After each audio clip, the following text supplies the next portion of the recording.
चलिए नमस्कार मेरे प्यारे बहन भाइयों। आप लोगों ने एक प्रश्न करा है कि दीदी हमसे प्रैक्टिस सेट में आते हुए क्वेश्चंस गलत हो जाते हैं और ऐसे बहुत सारे क्वेश्चंस होते हैं जो हमें आते हुए गलत होते हैं और उसको लेकर के बड़ा जो है परेशानी होती है। तो देखिए सबसे जरूरी चीज ये है कि हमें आज कुछ चीजों को समझना है। जिन चीजों को मैं आप लोगों को आगे बताऊं उनको आपको प्रैक्टिस करनी है और इससे आपके जो है एग्जाम में बहुत फायदा मिलने वाला है। देखिए टाइम की बचत होगी अगर आपने आज की बताई हुई मेरी ट्रिक्स को अपनाया और उनको प्रैक्टिस किया, है ना। दूसरी चीज, नंबर तो डेफिनेटली बढ़ेंगे ही बढ़ेंगे, क्योंकि मान लीजिए अगर एक क्वेश्चन भी आपने आता हुआ गलत कर दिया तो जाहिर सी बात है वो एक क्वेश्चन नहीं, आपके 2.5 नंबर, और 2.5 नंबर का मतलब होता है कि आप हजारों लोगों से जो है पीछे चले गए। तो आपको इन चीजों को जो हम बात करने वाले हैं इनको जो है अप्लाई करना है और ये बिल्कुल आपकी ठीक हो जाएगी ये चीज जो आपके साथ दिक्कत है। देखिए मेरा जो है यूपीएसआई का जब मैंने एग्जाम दिया था तो उस एग्जाम में मैं ये नहीं कह सकूं कि जो उस समय मेरे जो प्रश्न गलत हुए थे कि मैंने आता हुआ गलत कर दिया, ऐसा कोई प्रश्न नहीं था।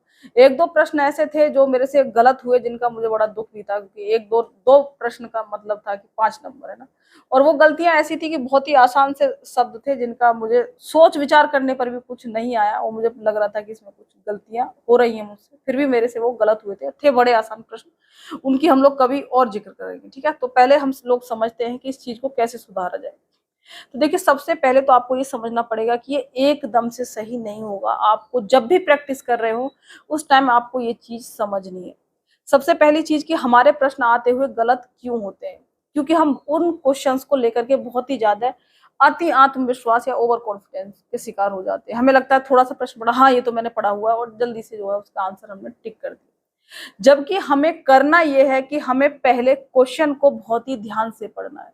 ध्यान से सुनिएगा, पहली बार में ही क्वेश्चन को ध्यान से पढ़ना है। कई लोगों की आदत ऐसी हो जाती है कि एक क्वेश्चन को जब तक वो 3-4 बार पढ़ नहीं लेंगे तब तक उन्हें लगता है कि अरे मैंने सही नहीं पढ़ा है। आपको ऐसी प्रैक्टिस करनी है कि पहली बार में ही क्वेश्चन सही पढ़ा जाए। इससे आपके समय की बचत होगी और इस चीज को जब आप अप्लाई करेंगे तो आपके नंबर भी अच्छे होंगे। तो आपको पहली बार में ही क्वेश्चन सही पढ़ना है और सबसे ज्यादा ध्यान रखना है कि कहीं इसमें हाँ या नहीं तो नहीं। कई बार होता है कि उसने कहा है कि इस चीज में मतलब ये नहीं है, तो आप लोग क्या करते हैं उस नहीं शब्द को नहीं पढ़ते और हम उस क्वेश्चन को पढ़ लेते हैं और उसका आंसर टिक कर देते हैं। तो कहीं हाँ नहीं इन शब्दों को ध्यान से पढ़ना है और इसकी हमें प्रैक्टिस करनी है। जब आप प्रैक्टिस सेट कर रहे हो उस समय प्रैक्टिस करनी है। जब आप नॉर्मली वैसे ही क्वेश्चन प्रैक्टिस कर रहे हो उस टाइम भी आपको ये चीज दिमाग में रखनी है कि मुझे पहली बार में ही प्रश्न सही से पढ़ना है और उसका अर्थ भी पहली बार में ही समझना है, ना कि मुझे एक क्वेश्चन को कई बार पढ़ना पड़े। तो अभी से आप लोग प्रैक्टिस करिए, प्रैक्टिस सेट में प्रैक्टिस करिए, नॉर्मली क्वेश्चन प्रैक्टिस कर रहे हैं उस समय करिए, चाहे मैथ्स के हों, चाहे रीजनिंग के हों, चाहे जीके या हिंदी के क्वेश्चन हों। आपको पहली बार में सही क्वेश्चन पढ़ लेना है और उसका अर्थ भी सही से